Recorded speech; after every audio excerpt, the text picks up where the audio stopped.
നമസ്കാരം. ഇന്ന് നമ്മോടൊപ്പം ഉള്ളത് MOSC മെഡിക്കൽ കോളേജ് കൊച്ചിയിലെ കമ്മ്യൂണിറ്റി മെഡിസിൻ വിഭാഗം അസോസിയേറ്റ് പ്രൊഫസറും അസിസ്റ്റന്റ് മെഡിക്കൽ സൂപ്രണ്ടന്റുമായ ഡോക്ടർ ഷാരോൺ ബേസിലാണ്. നമസ്കാരം. Welcome to south west. Thank you. So sir, AI and public ഹെൽത്തിനെ പറ്റി പറയുമ്പോൾ സാറിന് AI പബ്ലിക് ഹെൽത്തിലേക്ക് എത്രത്തോളം പ്രാധാന്യമുള്ളതാണ്, അതുപോലെ നമ്മുടെ ഗവൺമെൻറ്റിന് അതിനെങ്ങനെ പബ്ലിക് ഹെൽത്തിലോട്ട് ഇൻക്ലൂഡ് ആക്കിയിട്ട് ഇനീഷ്യേറ്റീവ്സ് ഉപയോഗിക്കാൻ പറ്റും? ഓക്കെ, AI ഇപ്പം നമുക്കറിയാം ഒരു ട്രെൻഡിങ് ടോപ്പിക്കാണല്ലോ. അപ്പം എല്ലാ വിഭാഗത്തിലും ഇപ്പോൾ AI ഒരു ഇൻഫ്ലുവൻസ് ഉണ്ട്. അതേപോലെ തന്നെ പബ്ലിക് ഹെൽത്ത് വിഭാഗത്തിലും, അത് പൊതുജനാരോഗ്യ വിഭാഗത്തിലും AI ഇപ്പോൾ ഭയങ്കര കാര്യമായിട്ട് കാര്യങ്ങളുണ്ട്. അപ്പം ഇന്ത്യയിൽ സത്യം പറഞ്ഞാൽ അതിൻ്റെ വലിയ പ്രാധാന്യം വന്നിട്ടില്ലെങ്കിലും ഇന്ത്യക്ക് പുറത്തുള്ള രാജ്യങ്ങളിൽ ഇപ്പോൾ വളരെ കാര്യമായിട്ട് ഉപയോഗിക്കുന്നുണ്ട്. അപ്പോൾ അതിൽ ഏറ്റവും പ്രസിദ്ധമായ ഒരെണ്ണമാണ് ബ്ലൂ ഡോട്ട് എന്ന് പറഞ്ഞൊരു ഇനിഷ്യേറ്റീവ് ഉണ്ട്. അത് അമേരിക്ക ബേസ്ഡ് ആയിട്ട് ഉള്ളതാണ്.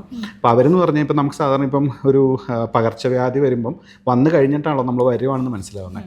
ഇവരെന്ന് പറഞ്ഞതെന്ന് വെച്ചാൽ വരുന്നതിന് മുന്നേ തന്നെ AI ഉപയോഗിച്ച് കണ്ടുപിടിക്കുന്ന ടെക്നോളജിയാണ്. അപ്പോൾ AIയുടെ സാധാരണ പ്രത്യേകത എന്ന് പറഞ്ഞാൽ ഒരു കാര്യം എന്താ പറയുക, സാധാരണ നമുക്ക് ഒരു ഇൻഫർമേഷൻ വന്നത് മനസ്സിലാക്കിയെടുക്കാനായിട്ട് പാടാണല്ലോ. പക്ഷേ AIക്ക് സാധാരണ മനുഷ്യർ സംസാരിക്കുന്നതൊക്കെ മനസ്സിലാക്കാൻ പറ്റും.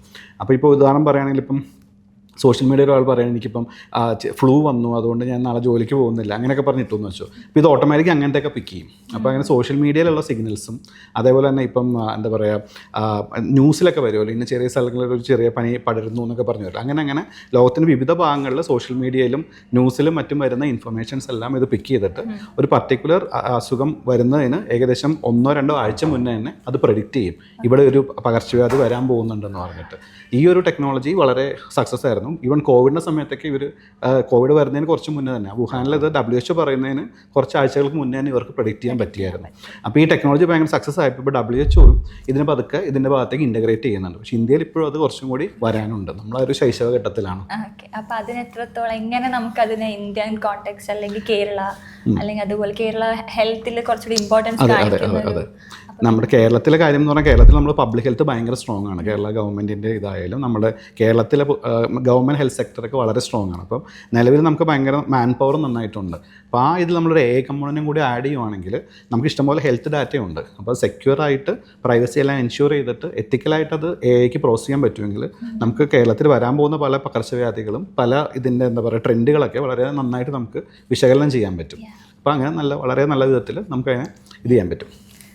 സർ ഡെവലപ്പ് ചെയ്ത health app, digital platform, startup initiative എല്ലാം കൂടെ നോക്കുമ്പം ഈ ഹോൾ ജേർണീനെ പറ്റി അല്ലെങ്കിൽ സാറിൻ്റെ ഇനി എന്താ പറയുക മൊത്തത്തിൽ ഇൻസ്പിറേഷൻ എല്ലാം ഒന്നൊന്ന് ഷെയർ ചെയ്യാം. ഞാൻ ചെറുപ്പത്തിൽ എനിക്ക് ടെക്നോളജി ഭയങ്കര ഇഷ്ടമായിരുന്നു. അപ്പം ഞാൻ ഏകദേശം ഒരു 2015 ആയപ്പോഴാണ് ഒരു ആപ്പ് തന്നെ ഒന്ന് ഡെവലപ്പ് ചെയ്ത് നോക്കാമെന്ന് വിചാരിച്ചത്. അപ്പോൾ അതിൻ്റെ ഭാഗമായിട്ട് ഞാനൊരു MIT തന്നെ ഒരു പ്ലാറ്റ്ഫോം ഉണ്ട് ആപ്പ് ബിൽഡ് ചെയ്യാനായിട്ട്. അപ്പോൾ അതിൽ തന്നെ നമുക്ക് ചെയ്യാനായിട്ടുള്ള ഇതുണ്ട്, നമ്മൾ തന്നെ പഠിച്ചിട്ട് ചെയ്യാൻ പറ്റും. അപ്പോൾ അങ്ങനെ ഒരു ഫ്രീ ടൈമിൽ അങ്ങനെ പഠിച്ചിട്ട് ആദ്യമായിട്ട് അതിലാണ് ആപ്പ് ബിൽഡ് ചെയ്തത്.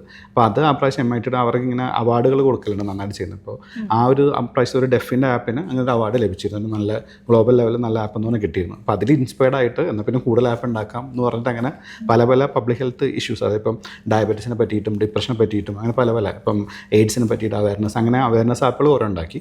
അപ്പോൾ പിന്നെ ഞാൻ വിചാരിച്ചു ആൾക്കാരെ ആപ്പ് ഉപയോഗിക്കുന്നതിലും കൂടുതൽ വെബ്സൈറ്റുകളിലും കൂടി പല ഭാഷകളിൽ ബ്ലോഗ് ആർട്ടിക്കിൾസ് കൊടുത്താൽ കുറച്ചും കൂടി നല്ലതായിരിക്കും എന്ന് വെച്ചിട്ട് എൻ്റെ ഒരു വെബ്സൈറ്റും കൂടി ഡെവലപ്പ് ചെയ്തു. ഇങ്ങനെയാണ് ആ ഒരു ഫീൽഡിലേക്ക് വന്നത്.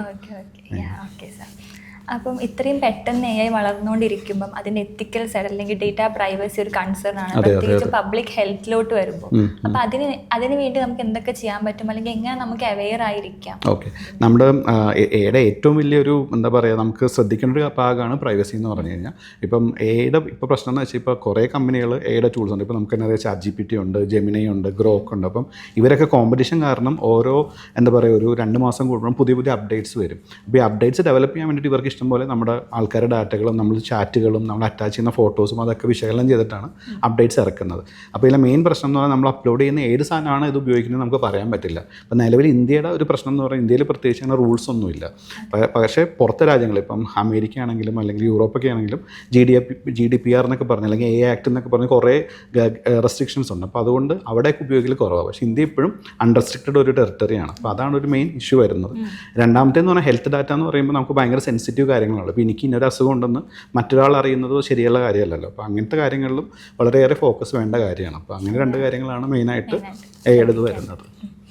ഇനി മുന്നോട്ട് ചിന്തിക്കുമ്പോൾ അല്ലെങ്കിൽ ഫ്യൂച്ചറിനെ പറ്റി ആലോചിക്കുമ്പോൾ എന്തൊക്കെ AI നമുക്ക് ഇന്നോവേറ്റീവായിട്ട് എന്തൊക്കെ മാറ്റങ്ങൾ നമ്മുടെ പബ്ലിക് ഹെൽത്ത് സിസ്റ്റത്തിൽ കൊണ്ടുവരാൻ പറ്റും? ഓക്കെ, ഒരു വളരെ ഫേമസ് ആയിട്ട് അമേരിക്കയിലുള്ള ഒരു സിസ്റ്റം ഉണ്ട്. അതെന്ന് പറഞ്ഞാൽ ബയോബോട്ട് എന്നാണ് എൻ്റെ പേര്. അതെന്ന് പറഞ്ഞാൽ അവർ അമേരിക്കയിലൊരു സ്യൂവേജ് സിസ്റ്റം ഉള്ളത്. അത് അവർക്ക് നമുക്ക് സാധാരണ നമുക്ക് നമ്മുടെ വീടുകളെന്നൊക്കെ പറഞ്ഞാൽ സെപ്റ്റിക് ടാങ്കിൻ്റെ ഒരു കൺസെപ്റ്റ് ആണല്ലോ. അവിടെ എന്ന് പറഞ്ഞു കഴിഞ്ഞാൽ നമ്മൾ ഈ ടോയ്ലറ്റ് മാലിന്യങ്ങൾ ഒരു സ്യൂവേജ് ഒരു ഇതിൽ കൂടി പബ്ലിക്കായിട്ടാണ് അത് പ്രോസസ്സ് ചെയ്യുന്നത്. അപ്പോൾ ഇവരെന്താ വെച്ച് കഴിഞ്ഞാൽ ഒരു AI സിസ്റ്റം ഡെവലപ്പ് ചെയ്തേക്കുവാണ്. എന്നിട്ട് അത് ഈ സ്യൂവറിനെ പല പല സ്ഥലങ്ങളിൽ വെച്ചേക്കുവാണ്. അപ്പോൾ ഓട്ടോമാറ്റിക് പല സ്യൂവറിൻ്റെ ഭാഗങ്ങളിൽ നിന്നും ഇത് സാമ്പിൾ ഓരോ 15 മിനിറ്റ് കൂടുമ്പോൾ സാമ്പിൾ എടുത്തുകൊണ്ടിരിക്കും. അപ്പോൾ നമുക്ക് സാധാരണ പടരുന്ന കുറേ വൈറൽ അസുഖങ്ങളുണ്ട്. ഇപ്പം കോവിഡ് പോലത്തെ അസുഖങ്ങളായാലും RSV എന്നൊക്കെ പറഞ്ഞ് പല ടൈപ്പ് അസുഖങ്ങളുണ്ട്. അപ്പോൾ ഇതെല്ലാം മലത്തേക്ക് കൂടിയും പുറത്തേക്ക് പോകും.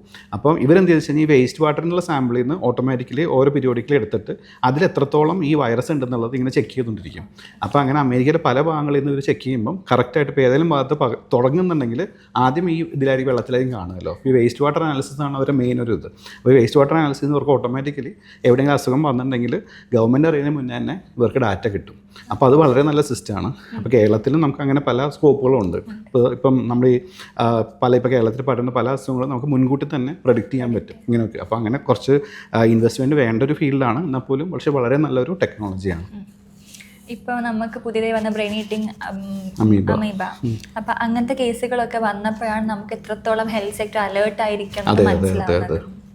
അപ്പം ഇങ്ങനത്തെ ഒരു കാര്യങ്ങളൊക്കെ മുൻകൂട്ടി കണ്ട് AI ഒരു വൺ ഹെൽത്ത് അപ്രോച്ചിലേക്ക് നമുക്ക് എങ്ങനെ മാറ്റി എടുത്ത് ഉപയോഗിക്കാൻ പറ്റും നമ്മുടെ ഗവൺമെൻറ്? സെയിം ഇപ്പം ഞാനീ പറഞ്ഞ ഉദാഹരണത്തിൽ തന്നെ ഇപ്പം നമുക്ക് ഇഷ്ടം പോലെ നമ്മുടെ കേരളത്തിൽ പ്രത്യേകത വെള്ളം ധാരാളം വാട്ടർ ബോഡീസ് ഉണ്ട്. പ്രത്യേകിച്ച് കുളങ്ങളായാലും പല പല പോണ്ടുകൾ ഇഷ്ടം പോലെ വാട്ടർ ബോഡീസ് ഉണ്ട്. അപ്പം പല സ്ഥലത്ത് നമ്മൾ റെഗുലർലി ക്ലോറിനേഷൻ ചെയ്യുന്ന സ്ഥലമല്ല, മീനൊക്കെ ഉള്ളതുകൊണ്ട് നമ്മളങ്ങനെ ചെയ്യേണ്ടാവില്ല.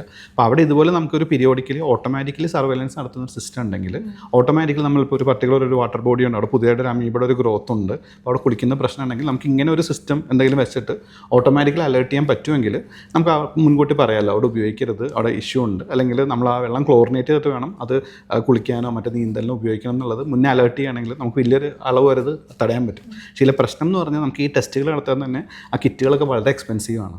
അപ്പോൾ നമ്മൾ ശരിക്കും പറഞ്ഞാൽ ലാർജ് എമൗണ്ട് ഓഫ് നമ്മുടെ ഫണ്ട് ഇതിലേക്ക് ഇൻവെസ്റ്റ് ചെയ്താൽ മാത്രമാണ് ഇതൊക്കെ പറ്റുള്ളൂ. പക്ഷേ നമുക്ക് നേരത്തെ അലേർട്ട് ചെയ്ത് ഇതുപോലത്തെ എന്താ പറയുക ഫേറ്റലുള്ള പല ഡിസീസും നമുക്ക് തടയാൻ പറ്റും.